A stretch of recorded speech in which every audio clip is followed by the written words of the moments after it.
Дело в том, что помимо граждан Казахстана мы защищаем также и граждан других государств, которые также пострадали в ходе январских событий. Вот один из них, Викрам Музафаров, как раз здесь.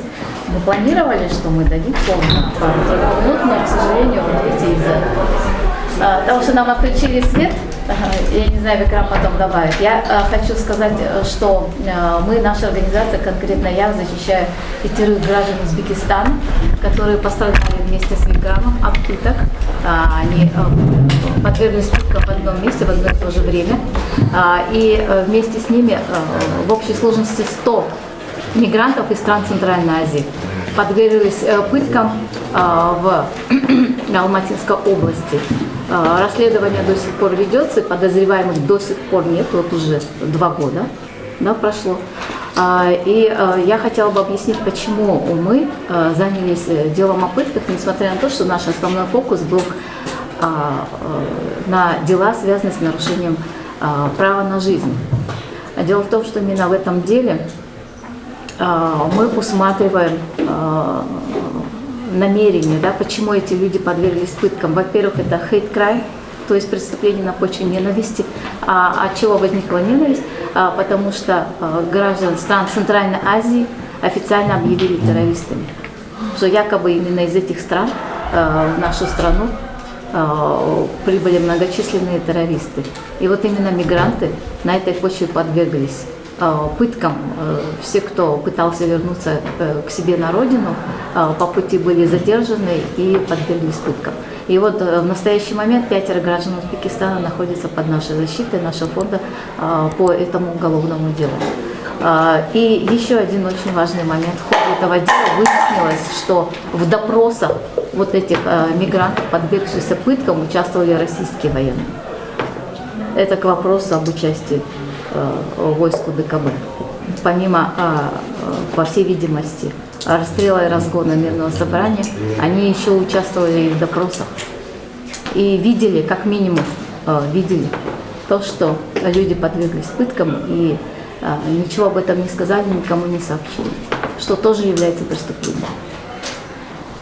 Я хотела бы дать буквально на минуту-две, Викрам, может, вы еще тоже скажете, какие проблемы вы увидели в расследовании этого дела. Да, можно и с места, наверное. В принципе, эта тема очень важная, очень животрепещущая. Я специально сегодня приехал сюда, из Бишкека, и не пожалел, потому что сегодняшние данные, которые я увидел на этой презентации, расширили мои представления о происходящих событиях, которые имели место быть в январе. По конкретному случаю, который сейчас Айна сказала по ОДКБ, это, конечно, не новшество. Такое в Кыргызстане тоже мы проходили в 2010 году, когда снайперы, также разместившись на доме правительства, отстреливали людей, которые были на площади. И мы все знаем, кто в этом помогал и где сейчас находится тот президент, при котором все это случилось. И также показывались сегодня люди, которые были подвергнуты этому с простреленными головами, с почками. Но есть и другие люди, которые вообще не появлялись на площади. Например, я просто возвращался домой, и таких было очень много людей, которых просто на дороге ловили и увозили в специальные учреждения государственные закрытого типа, подвергали насильственным методам, пыткам, жестокому бесчеловечному обращению и выбивали признательные показания. Таким образом, эти люди, в числе которых также оказался и я, тоже были подвергнуты на право на жизнь, сегодня тема. Да. Конкретно на моем случае мне оставалось всего лишь пару ударов для того, чтобы поломанные ребра, которые уже порвали легкие, еще задели сердце, и был бы тогда летальный исход. Это просто все такое большое, чудесное совпадение, что я сейчас живой здесь, по сей день пытаюсь отстоять свои права, привлечь виновных к ответственности. В течение уже 2 лет мое дело до сих пор не дошло до суда и находится на стадии досудебного расследования. И в плане ОДКБ, в то время, как я там находился, вы понимаете, что это было тяжелое время.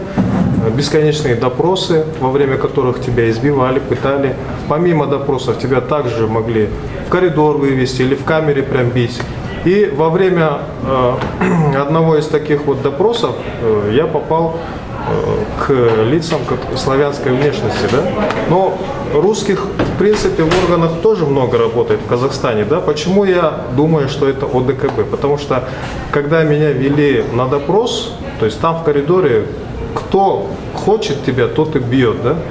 Меня, допустим, вот ударили, и тот человек, который меня вел, славянской внешности, он сказал, я же говорю, его не трогайте. И тогда ему тот казах сказал, типа, это нормально, у нас никого не жалеют. То есть из этих слов я сделал вывод, что тот славянской внешности человек, он является не местным правоохранительным органом и пришел с России, да? Вот. Ну, я бы хотела продолжить. Мы это дело ведем также с мыслью или с намерением о том, что если мы в Казахстане не добьемся справедливости для пострадавших от пыток, и поскольку мы считаем, что они подверглись пыткам на основании своей этнической принадлежности, как граждане стран Центральной Азии, не казахстанцы, то, возможно, мы отправим жалобу в комитет по ликвидации всех форм расовой дискриминации. Как минимум сообщение от нашей организации в этот комитет будет, а жалоба уже после всех судов будет подана в комитет по правам человека. Это если мы не найдем справедливости в Казахстане. Но мы видим здесь, помимо нарушения права на жизнь, да, то есть Викрам сказал, что чуть-чуть не хватило 2 удара для того, чтобы его не убить. Это тоже нарушение права на жизнь, помимо пыток массовых.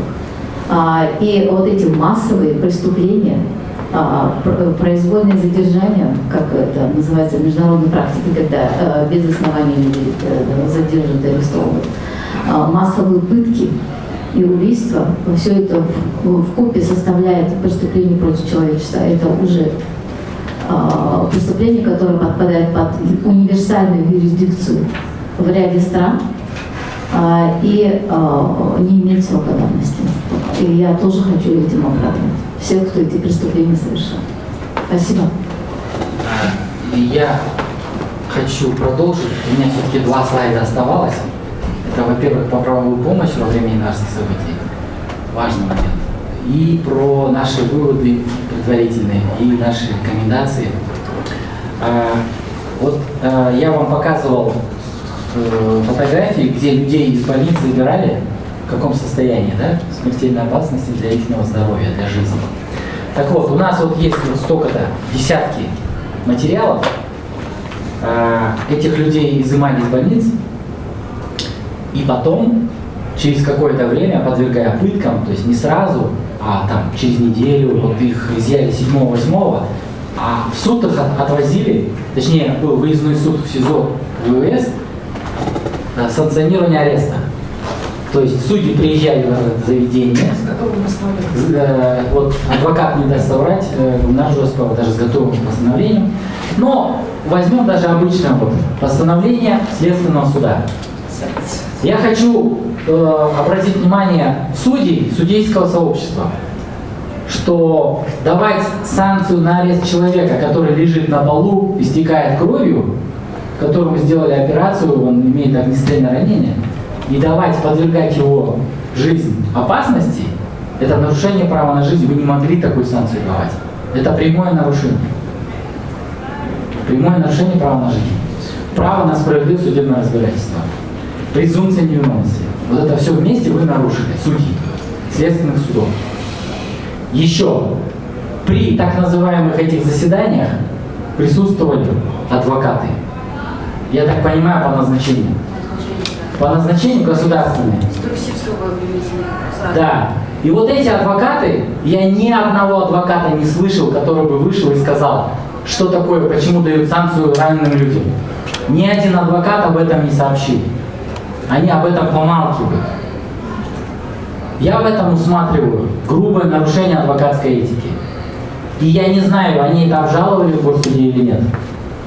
Мы обращаемся к коллегии адвокатов городов, где вот эти были события особо кровавые, где следственные суды штамповали санкции на арест раненых людей. Это ваш моральный долг проверить всех адвокатов по назначению, приняли ли они все меры законные для защиты таких клиентов своих по назначению. И почему они не сообщили общественности о том, что такие ужасающие происходят действия со стороны судов и прокуратуры. Их сотни таких дел. В базе отсутствует, вы не можете в открытом доступе получить все постановления следственных судов. А ВФа нет. Да. Секретарей там не было. Только судья пришел с готовым постановлением, зачитал все. Это мы преступление. запрашивали, Да. при рассмотрении судей первой инстанции по этим делам, по существу, когда рассматривалось дело, мы запрашивали через судей и нам удовлетворяли, но так и нет, нам не дали. Нету там ни АФФ, ни секретаря протокола, ни просто приходили, говорят, судьи 2 минуты, минута и готовое постановление выносили. В общем, по поводу вот этой вот правовой помощи, доступа к правосудию людей, раненых во время вынесения санкций, это отдельно должно быть исследование проведено. Мы этим будем заниматься. Да, мы тоже обращались с запросами предоставить копии постановлений всех в суды. Алматинский городской, Тарас областной, да, Кызылорда, Шымкент, и все отказали. То есть, как там говорят, знает кошка, чье мясо съела, да, то есть им есть что скрывать. Но я призываю общественность, людей, кто вот так вот, кому выносили такие санкции, арест, в раненом состоянии из больниц, обращайтесь в нашу организацию, в другие правозащитные организации. Мы должны это обжаловать, мы должны принять меры, как минимум, к этим судьям и адвокатам, которые так поступали, чтобы в будущем такого не было. Вот. Теперь, что касается... Да, у нас подходит время из-за того, что выключалось без конца. Я должен зачитать выводы.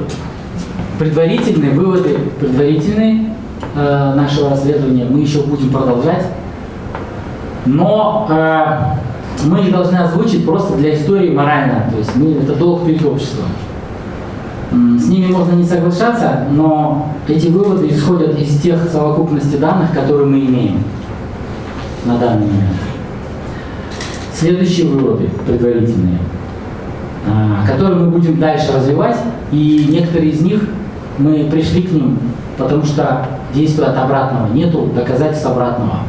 Например, вот про террористов 20 тысяч мы так и не нашли, поэтому мы считаем, что их не было. Все.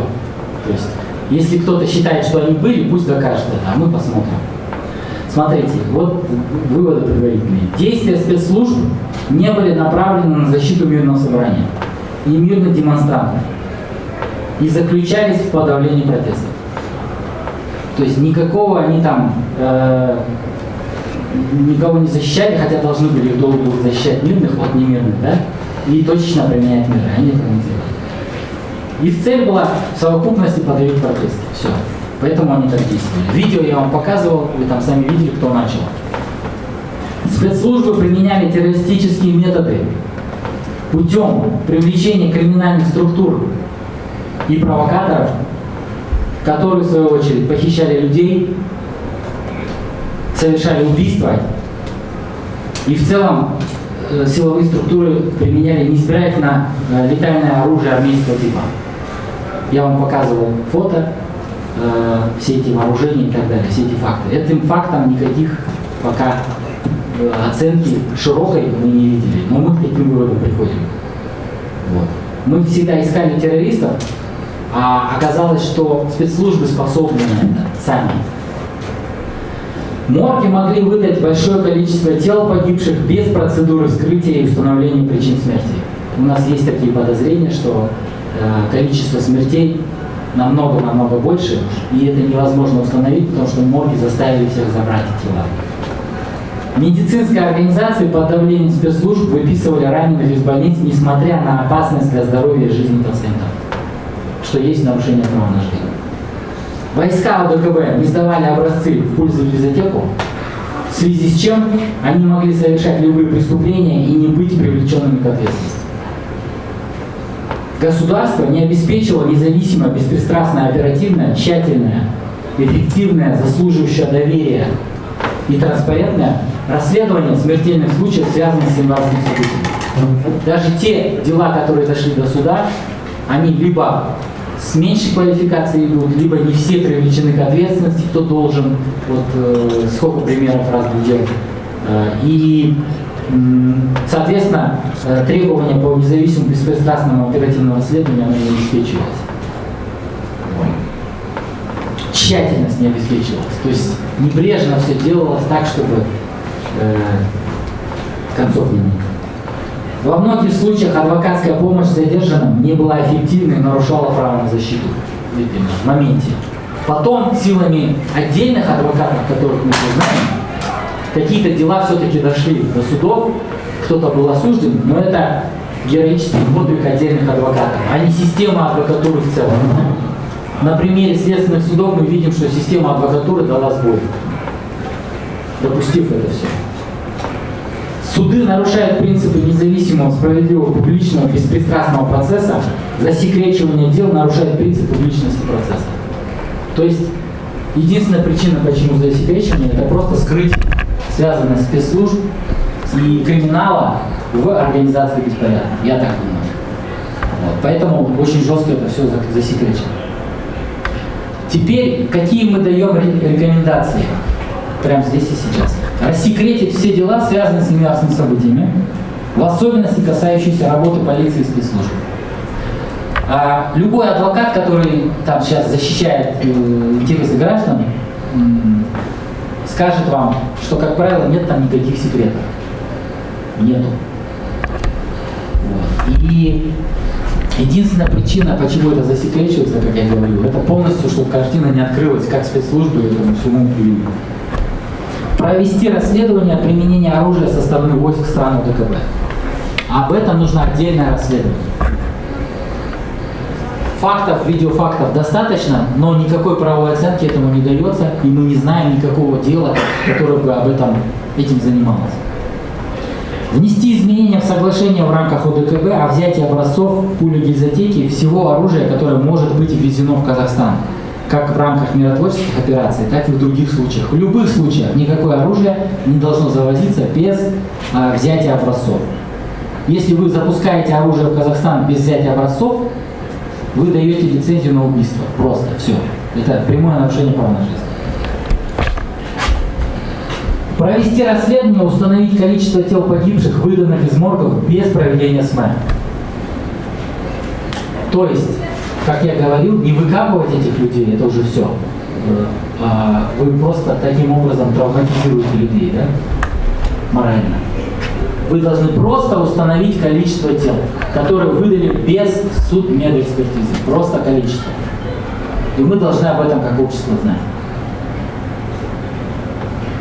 Провести независимое международное расследование действий членов Совета Безопасности Казахстана в ходе январских событий. Почему? Потому что все дела, которые сейчас мы знаем или слышали, они касаются нижестоящего состава спецслужб, но не членов Совета Безопасности на момент 4-5 января. При этом в СМИ, и в официальных СМИ, и около властных СМИ часто очень сильно раскручивается тема заговора. Что вот Масимов, там еще кто-то заговоры, вот старый Казахстан, вот семья и так далее. Но в условиях Казахстана обеспечить независимое расследование именно по этому вопросу, был ли заговор и чей против кого, на каком этапе, невозможно, потому что все стороны заинтересованы. Все члены Совета Безопасности по состоянию на 4-5 января, если любому из них дать право расследования проводить, они будут со своей позиции это делать. То есть, где независимое расследование? Нужно вот где нужно независимое международное расследование. Точно. Потому что там круг лиц известен, и нужно просто всех допрашивать. Сопоставлять факты, смотреть документы и так далее, и пусть это будет международное расследование. Начать хотя бы с этого расследования, с головы, то есть как все это происходило. Провести расследование эффективности оказания правовой и адвокатской помощи по делам, касающимся январских событий, особенно вот этих вот выдачи санкций на арест. Это могло бы провести сама адвокатура своими силами, коллегии территориальные, республиканская коллегия адвокатов. Пересмотреть все судебные приговоры с учетом соблюдения международных стандартов прав человека, а также с критическим учетом роли спецслужб в организации массовых беспорядков. Очень много дел, где, вот мы сегодня привели дело Думан Ханымбек, собирает людей, солянка, которые друг друга даже не знают, да, делают из них группу организаторов беспорядка. И все. То есть, да. 25 человек, оказывается, у нас организовали. Это все равно, что по делу Айгерим Клюжан зашла на сколько там минут? 19. На 19 минут зашла и умудрилась захватить аэропорт сама. Понимаете? То есть вот эти нелепости исходят из чего? Я в этом вижу то, что спецслужбы пытаются через такие дела просто создать картинку, что есть обвиняемые, есть там вот кто совершал, и все на этом дело закрывается. Нет. Нет, еще раз нет. Дела должны пересматриваться с учетом критической оценки действий спецслужб и провокаторов, которые находились в их подчинении. Вот это наши рекомендации властям Казахстана.